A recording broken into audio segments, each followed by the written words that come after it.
Bueno, ¿están viendo mi pantalla en este momento? Sí, profe, Sí, sí, profe. profe, lo está compartiendo.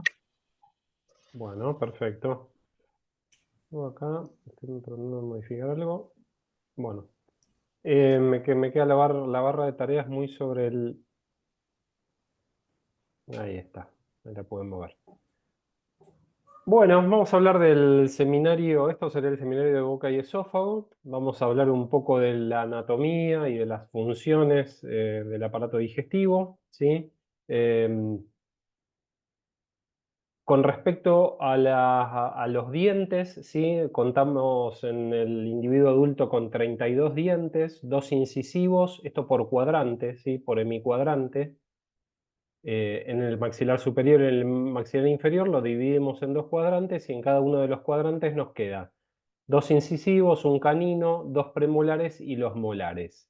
Esta es la forma en que los odontólogos, si alguno fue alguna vez al odontólogo, como anotan en una fichita los molares. Este sería el cuadrante 1, el cuadrante 2, el cuadrante 3 y el cuadrante 4. Entonces, el primer diente sería un incisivo y lo anotan como 1-1, 1-2, está bien, 2-1, 2-2 y así según el cuadrante al cual se están refiriendo. En la dentición temporal, ¿sí? Es menor la cantidad de dientes y los cuadrantes se identifican como cuadrante 5, 6, 7 y 8 como continuidad del 1, 2, 3 y 4. 5, 6, 7 y 8. Acá los tenemos. ¿Cómo está compuesto el vestíbulo de la boca? El vestíbulo de la boca está compuesto por el espacio que queda entre las mejillas, ¿sí? Y las encías. La línea que divide las encías de la mucosa del vestíbulo oral se llama línea mucogingival.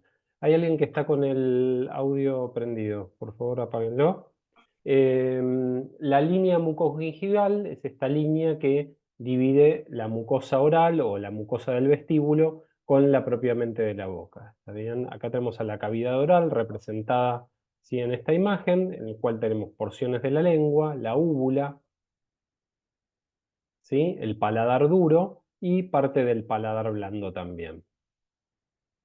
¿Cómo está compuesta entonces la cavidad oral? Por los labios, el paladar duro, el paladar blando, el trígono retromular, las encías, la mucosa bucal y el piso de la boca. Ya vamos a ir viendo cada uno de estos elementos. Con respecto al paladar duro, ¿sí? Está compuesto por el hueso maxilar, el hueso maxilar y la placa horizontal del hueso palatino. Hueso maxilar y la placa horizontal del hueso palatino. Esto es el paladar duro en el maxilar superior.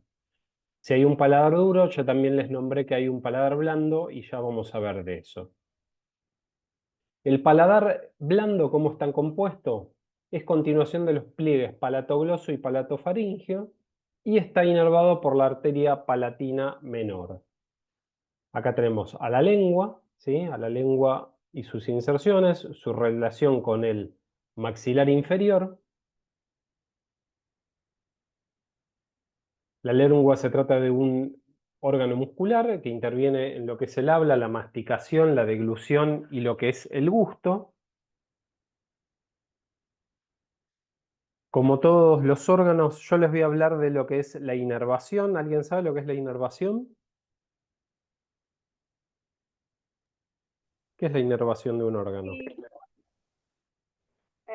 los nervios que Claro, ¿qué tipo de...? inervan el órgano. Claro, está muy bien. Lo pregunto porque el año pasado cuando di este seminario, había estudiantes que no sabían lo que era inervación e irrigación y bueno, está bien, por eso lo aclaro, ¿eh? Inervación es todo lo que se refiere a la llegada de los nervios, tanto motores como sensitivos, y a qué nervio corresponde. Y lo que es la irrigación, habla de la irrigación o la llegada del fluido em, sanguíneo hacia los distintos órganos.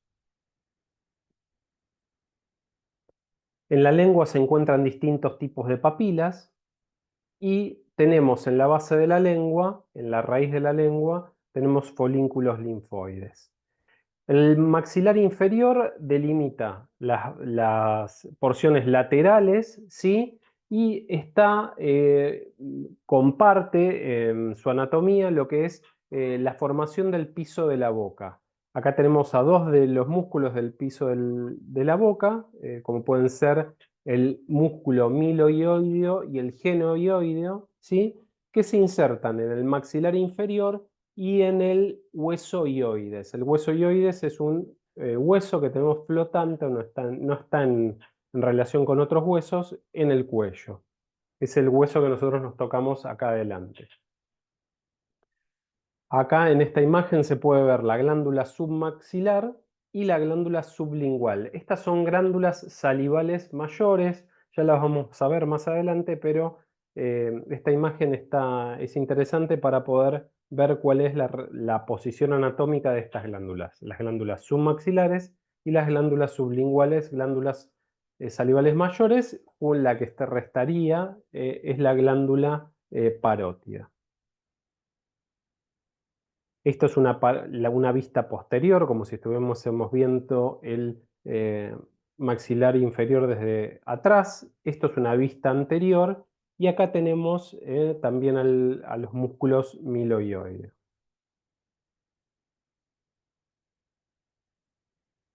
Vamos a hablar un poquito de los músculos supraioideos que conectan al ioides con la mandíbula. Tenemos al músculo digástrico, el miloioideo y dos músculos más que ya vamos a ver, ¿sí? El músculo digástrico es este músculo que interviene en la formación del piso de la boca y se inserta en el maxilar inferior y en la apófisis mastoides. El músculo miloioideo, en el borde inferior del maxilar inferior hasta el ioides. Miloioideo. Ioideo es de hueso ioides. Esto lo corregí con respecto a las imágenes que están en el campus. Acá había un error de referencia. El músculo estiloioideo se encuentra a la derecha y el genoioideo a la izquierda de la pantalla. Existen 4 tipos de papilas gustativas, papilas gustativas no, de papilas linguales. Las papilas filiformes son estructuras microscópicas que proporcionan fricción a la lengua, una fuerza de arrastre. Las papilas fungiformes, porque tienen forma de hongo y contienen algunas papilas gustativas. Las papilas foliadas, que se encuentran sobre todo en los laterales de la lengua, que tienen mayor cantidad de papilas gustativas, y las papilas circunvaladas, que sobre todo lo que aportan es fluidez y secreción para que puedan estar disueltas los distintos elementos de la ingesta para poder sentir que las papilas gustativas reciban mejor los compuestos químicos que van a llegar a ellas y poder tener bueno, poder captar el gusto. ¿Cuáles son los distintos tipos Profe, de perdón, gusto que sentimos? Sí, decime. las que decían son las foliadas, algo así se llamaban, ¿no? ¿Puede ser? L- Las, las las opuestas. foliadas se encuentran laterales en la lengua, ¿sí? Y tienen papilas ¿Y cuál es? gustativas, tienen abundante cantidad de papilas gustativas. Las papilas son como formaciones elevadas que se encuentran en la lengua, que se las puede ver microscópicamente, y en este caso, en el caso de las fungiformes, tienen esta característica. Esto es un Las corte que, histológico. Esta imagen que están viendo acá es un corte histológico. ¿Está bien? En un corte histológico lo que se hace es rebanar muy finamente el tejido como para poder mirarlo en el microscopio, y se le da una tinción. ¿Está bien? Esto que está en verde no es parte de una tinción, sino de un resaltado artístico, pero esto sí, ¿sí? Lo que se ve acá. Esto es un dibujo.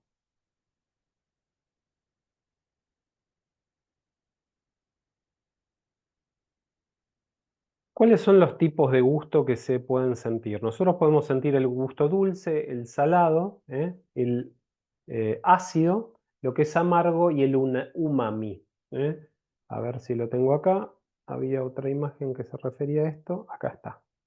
El sabor amargo sobre todo se siente en lo que es la base de la lengua, el dulce sobre todo en la punta o el extremo de la lengua, el salado en el lateral anterior, ¿sí? El ácido en los laterales.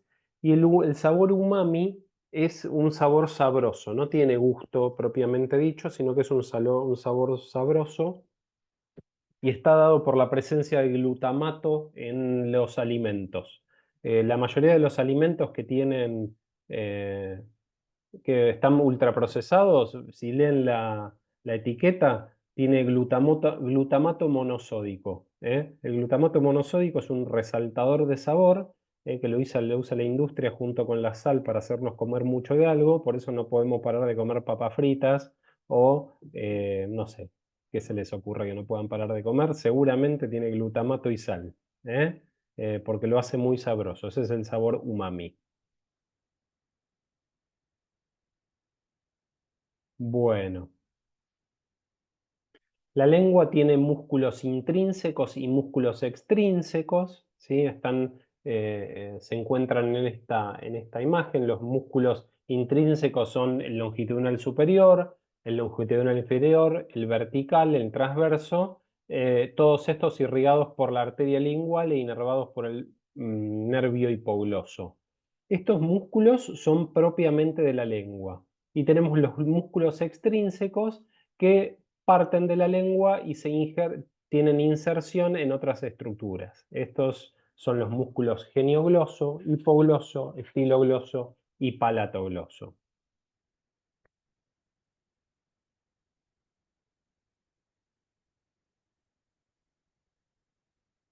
A ver, estoy ahí moviendo algo. La irrigación de la lengua es proporcionada a través de la arteria lingual, que es rama de la carótida externa. Nosotros tenemos a la carótida interna y a la carótida externa. ¿Alguien sabe de esto? ¿Qué son las arterias carótidas?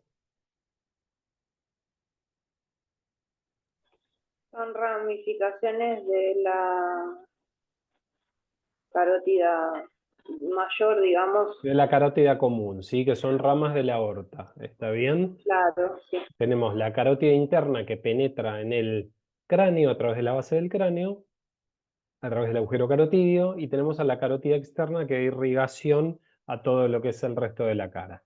Y estas, a su vez, dan ramificaciones menores bueno, que van a ser las ramas terminales o las ramas menores de la carótida interna y de la carótida externa.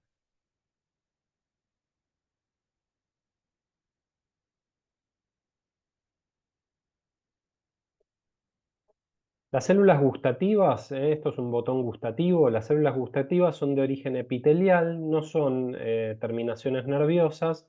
Eh, lo que sí le dan las terminaciones nerviosas son factores de crecimiento o estimulación para mantenerlas vivas. La inervación gustativa está dado por tres pares craneales, el séptimo par, el noveno y el décimo, que son el nervio facial, el nervio glosofaringio y el nervio neumogástrico.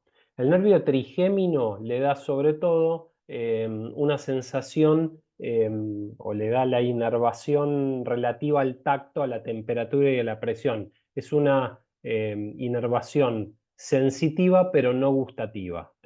Nosotros podemos, así como podemos, se puede sentir el tacto con la lengua, la temperatura, podemos hasta sentir la forma de algo, de nuestros dientes, por ejemplo, o de algún alimento, eso está dado por el trigémino, pero no la inervación gustativa que está dado por los otros tres nervios. ¿Está bien?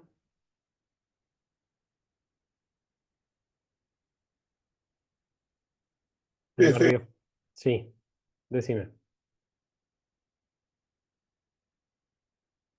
No sé si me querían No, preguntar no, algo. era para decir que sí. Bueno, bueno, bueno. Vamos a hablar un poquito de las fauces. Las fauces, cómo están compuestas las fauces. Em, Está compuesta por el arco palatogloso, ¿sí? El arco palatofaringio, arco palatogloso anterior, arco palatofaringio posterior. Acá tenemos a la úvula y al velo del paladar, y por detrás al velo de la lengua. Los límites de las fauces son como límite inferior a la raíz de la lengua, lateral los arcos palatoglosos, los arcos palatoglosos y palatofaringio, el borde libre del paladar blando y la úvula, y lo que son las estructuras linfáticas y el anillo de Waldeyer y la amígdala palatina. Ahora vamos a ver qué son estas estructuras. Existen varios músculos, como el músculo tensor del paladar, que eleva lateralmente el velo del paladar, el músculo elevador del paladar, que ayuda a tensar también el paladar, el músculo palatogloso, que permite que la raíz de la lengua se eleve, y los palatofaringios y los músculos de la úvula. Yo les dije que había un paladar duro, que estaba compuesto por dos huesos, el maxilar superior, ¿sí? Y tenemos al paladar blando. Nosotros acá en esta imagen lo que podemos ver es la fosa nasal, esto es la lengua, y acá está la cavidad bucal. ¿Dónde se unen ambos, las fosas nasales y la cavidad oral? Se unen en la faringe. Tenemos a la rinofaringe en contacto con la nariz, o cavum, a la orofaringe y a la laringofaringe en contacto con la laringe. La laringe es parte del sistema respiratorio. Entonces tenemos nasofaringe, orofaringe, laringofaringe. Y al paladar blando. El paladar blando es que es de donde cuelga la úvula, es esta porción de tejido blando que se eleva por tensión, se eleva cuando nosotros tragamos e impide que el alimento siga en el mouse, impide que el alimento que nosotros ingerimos se vaya hacia la nariz. Está bien que a todos en algún momento de risa o algo así nos pudo haber salido alimento por la nariz cuando éramos chicos. Esto pasa porque pasa de la faringe hacia la nariz. Para evitar que esto pase habitualmente, no debería pasar, se eleva el velo del paladar, impide el paso de los alimentos durante el trago hacia las fosas nasales y también desciende la epiglotis, lo cual hace cerrar la entrada a la faringe. ¿Se entiende esto? Sí, profe. ¿Sí? Sí. Bueno, este era un videíto que esto lo tengo que corregir, si lo puedo poner, que en realidad lo que se mostraba era un estudio seriado por radiografía en la cual se ve la elevación del velo de paladar cuando se traga. Acá tenemos al paladar duro, el velo del paladar y las distintas direcciones o tracciones que generan los distintos músculos. ¿Qué músculos? Estos músculos que están acá. El músculo elevador del velo del paladar, el gancho pterigoide donde se inserta el elevador del paladar, ¿sí? Los músculos palatoglosos. Fíjense que estos músculos palatoglosos son los que forman las arcadas, ¿está bien? Tenemos el músculo palatoglosio y el músculo palatofaringio. Acá tenemos a las papilas circunvaladas en la base de la lengua propiamente dicha, la úvula.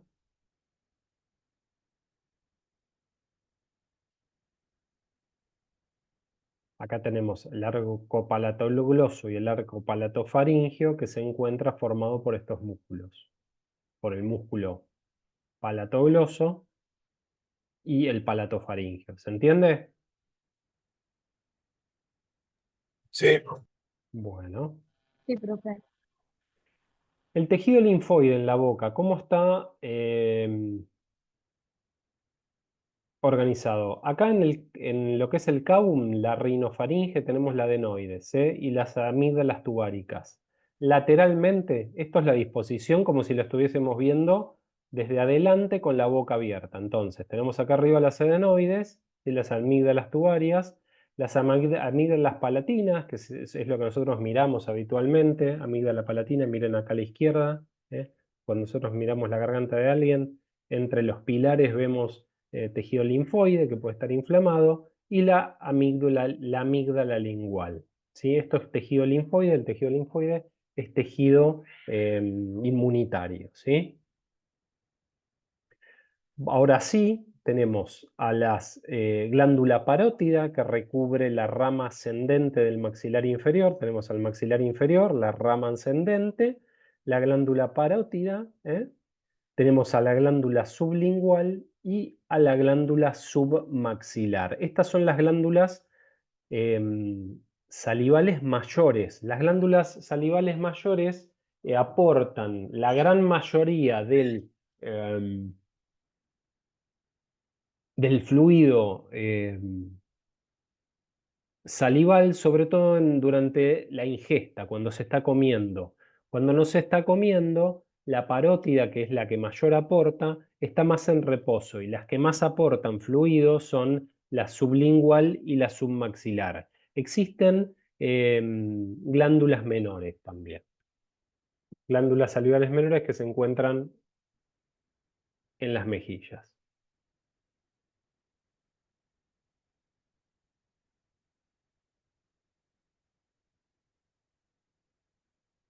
La glándula submaxilar, esto es lo que les decía, la glándula submandibular representa el 70% de la secreción diaria fuera de las comidas, pero de la secreción diaria la glándula submaxilar es la que más aporta. El conducto por el que drena es el conducto de Wharton. A ver si lo tengo más adelante, no lo sé, vuelvo para atrás. Acá tenemos conducto de Wharton, glándula submaxilar, conducto de Wharton, y acá tenemos al conducto de Stenon, que es el conducto parotídeo. Ahí que se lo estoy señalando. Conducto de Stenon, conducto de Wharton.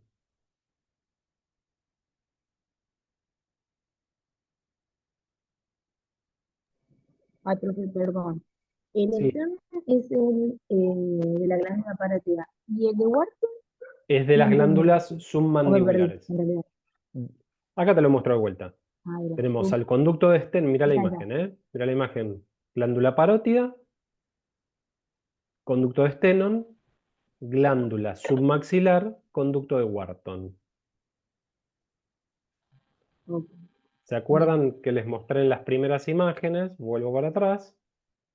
En las primeras imágenes veíamos una vista posterior, acá, en la cual se veía la glándula submaxilar y a la sublingual.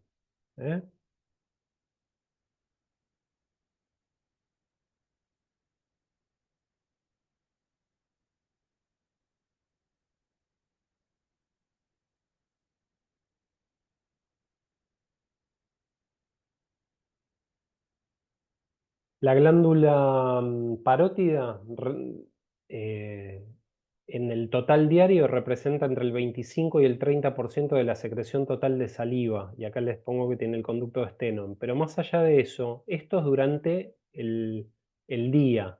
Pero si es durante las comidas, más del 70 u 80% es aportado en ese momento por la glándula parótida. Porque fíjense que es la glándula más grande. ¿Está bien?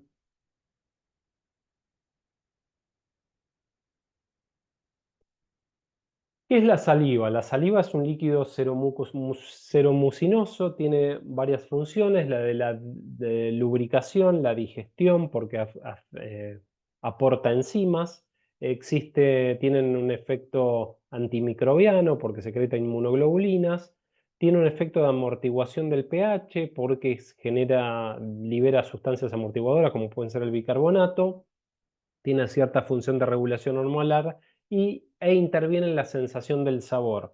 ¿Por qué interviene en la sensación del sabor en la saliva? Porque disuelve elementos de la dieta y permiten que esos elementos disueltos en un medio acuoso lleguen a tener contacto con las papilas gustativas, junto con esto de que lubrican el interior de la boca.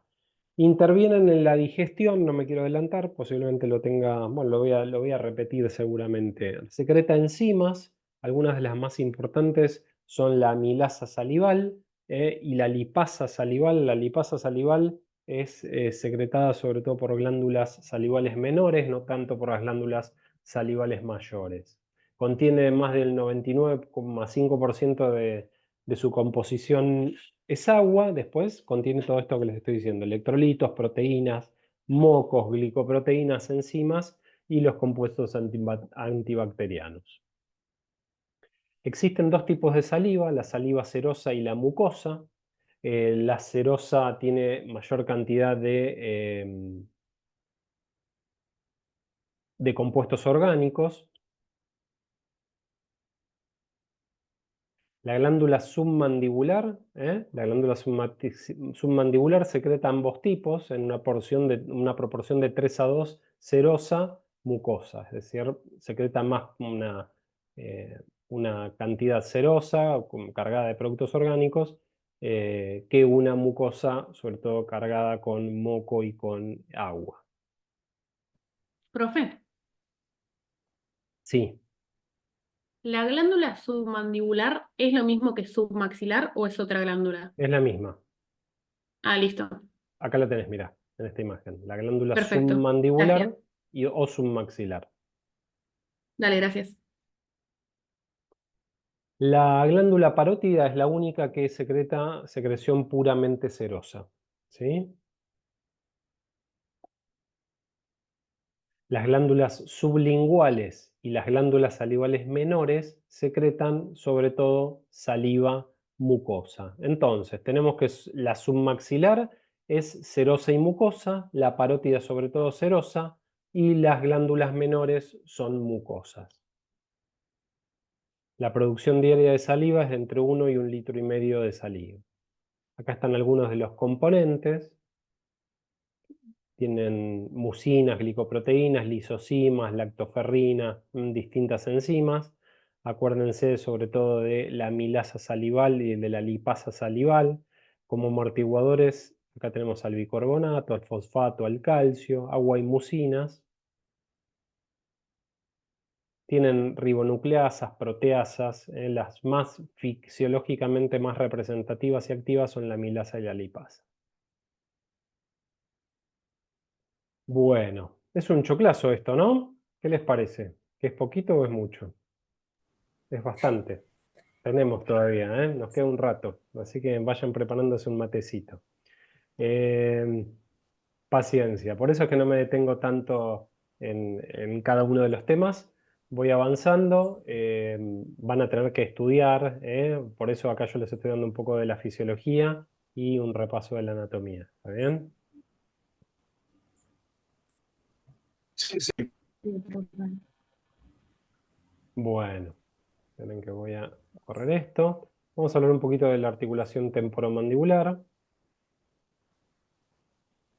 Tiene un comportamiento superior, que es un movimiento de traslación, y uno inferior, que es un movimiento de rotación. Es esta capacidad que tenemos. Movimiento de traslación es la capacidad de llevar la mandíbula inferior hacia atrás y hacia adelante, y el movimiento de rotación es esta capacidad que tenemos de lateralizarla, ¿sí? Está compuesta o está delimitada por una cápsula articular. Nos quedan 10 minutos, creo. Ahora vemos. Ustedes me avisan. Sí, 10 minutos nos quedan. Ahora ustedes cualquier cosa me avisan. La cápsula articular y los ligamentos que la componen.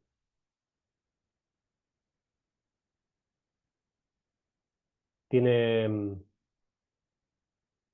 funciones de protusión o protracción, que es poder desplazarse hacia adelante, retracción, que es desplazarse hacia atrás, elevación, depresión y la rotación lateral. Estos son todos los movimientos. Hacia adelante, hacia atrás, porque nosotros la podemos abrir, entonces se puede elevar, se puede bajar, y un movimiento de rotación. Movimiento de cierre y movimiento de apertura.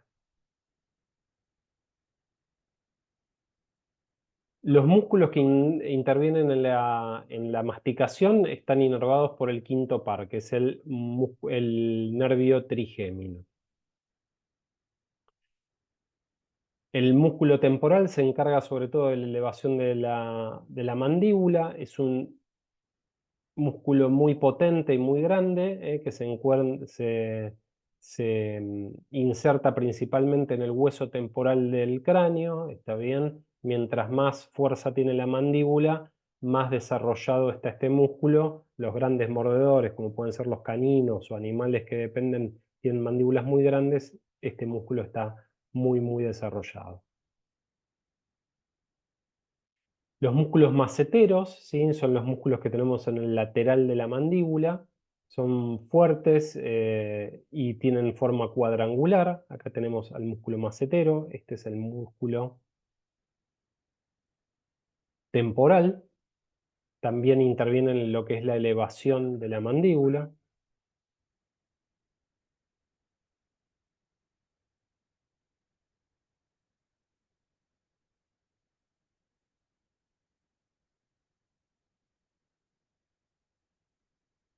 Tenemos a los músculos pterigoideos mediales y el músculo pterigoideo lateral, que intervienen por su inserción, intervienen en los movimientos rotatorios. Uno toma la mandíbula desde afuera o se inserta directamente en la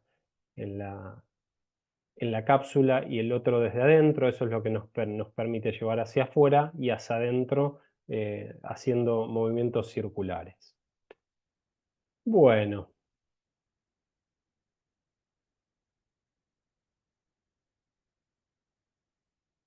Vamos a hacer esto.